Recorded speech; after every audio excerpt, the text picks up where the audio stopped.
Olá, meus amigos, vamos falar da lição do domingo, a lição do dia 30/8, pequenos grupos, uma ideia divina.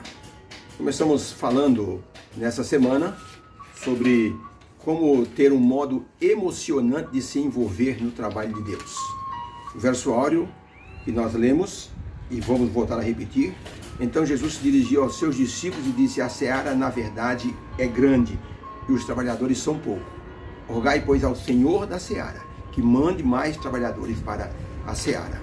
Mateus capítulo 9, 37 e 38. Hoje vamos falar sobre que o pequeno grupo, que essa é a ideia da lição dessa semana, falar sobre pequenos grupos. Algumas pessoas tremem de medo quando se fala em pequenos grupos. Algumas pessoas dizem: vou ter que abrir minha casa para receber pessoas, quem é que vai dirigir?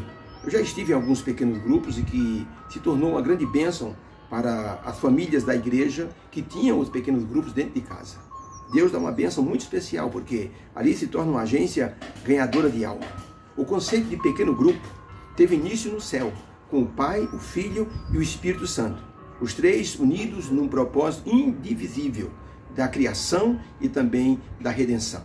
Quem foi beneficiado com o pequeno grupo celeste foi a humanidade. Então, por isso, o pequeno grupo é chamado de um conceito divino. E a Bíblia nos mostra como Deus, o Pai, Deus, o Filho e Deus, o Espírito Santo se uniram, por exemplo, na criação. Nós temos alguns textos, Gênesis capítulo 1, verso 1 e 2 e verso 26, diz assim o texto bíblico: no princípio criou Deus os céus e a terra.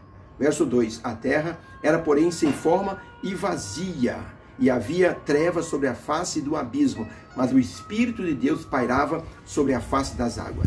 Verso 26, e disse Deus: façamos o homem à nossa imagem, conforme a nossa semelhança.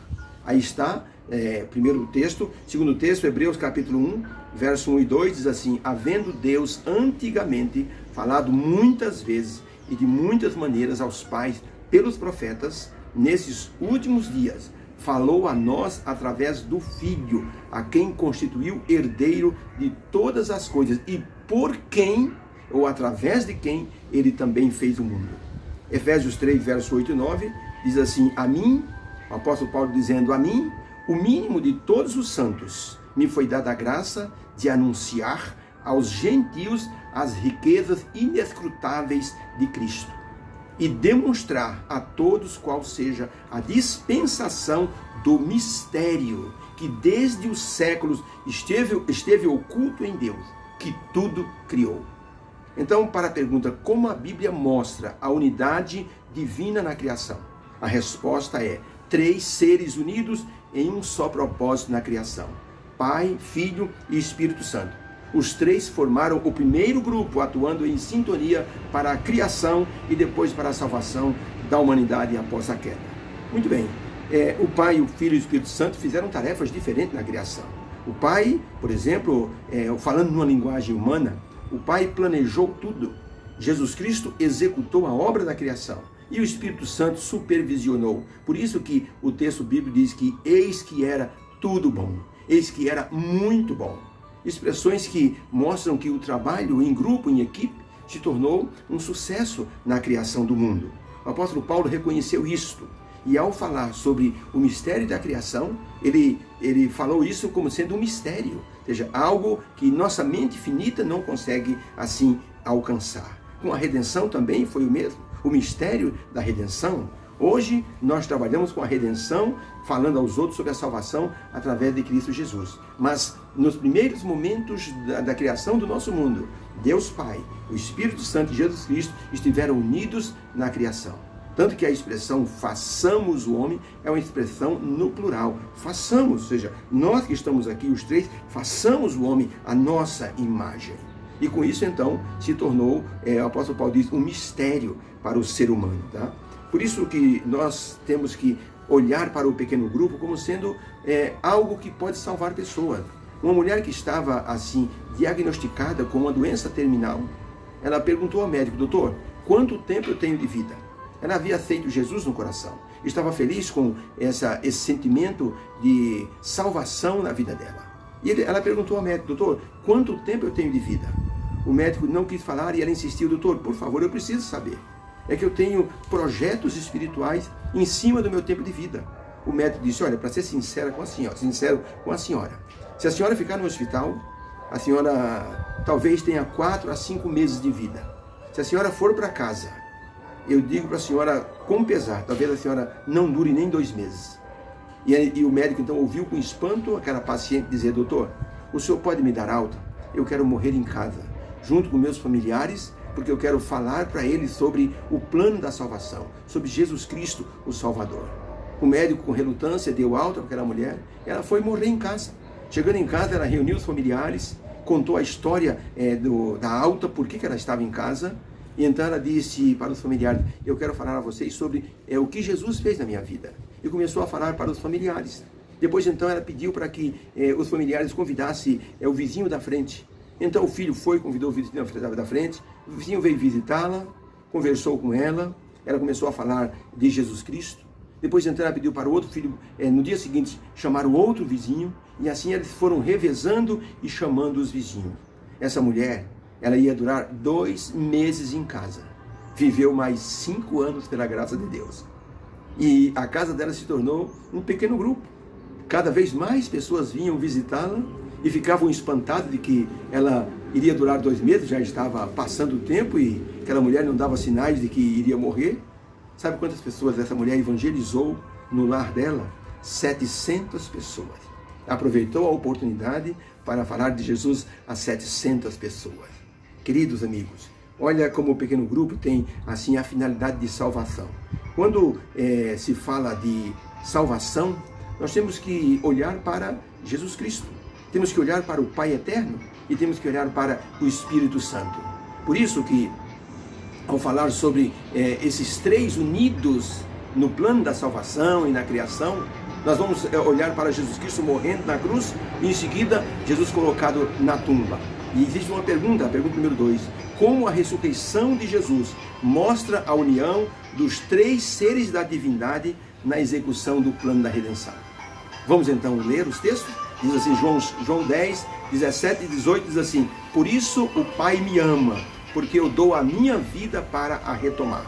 Ninguém tira essa vida de mim, mas eu de mim mesmo a dou. Tenho autoridade para dar e tenho autoridade para retomá-la. Este mandamento recebi do meu Pai. Que palavras fortes de Jesus, hein?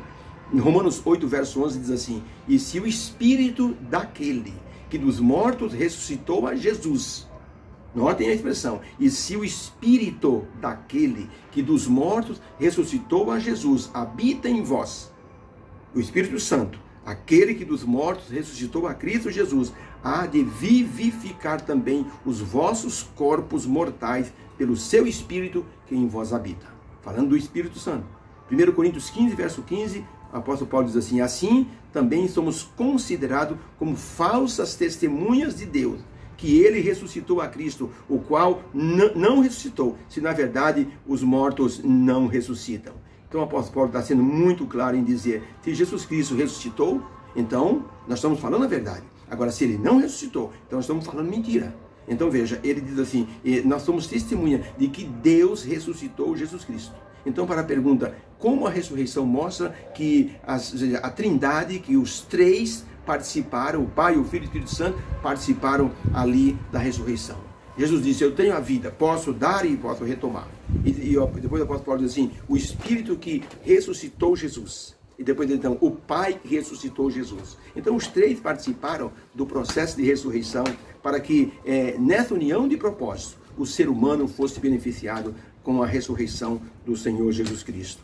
Desde os primeiros registros da criação, mostra que houve um pequeno grupo, a Trindade, operando de forma sincronizada para a salvação da humanidade. Isso mostra que o pequeno grupo é uma ideia divina. Hoje nós temos a oportunidade de criar pequenos grupos, para que através do pequeno grupo, também o plano da salvação seja exposto a mais pessoas. Então, todo pequeno grupo se tornará uma agência de salvação. Houve um grupo de rapazes na Inglaterra que resolveram fazer um grupo de salvamento. Eles treinaram, eram assim, bombeiros e treinaram para se tornarem salva-vidas.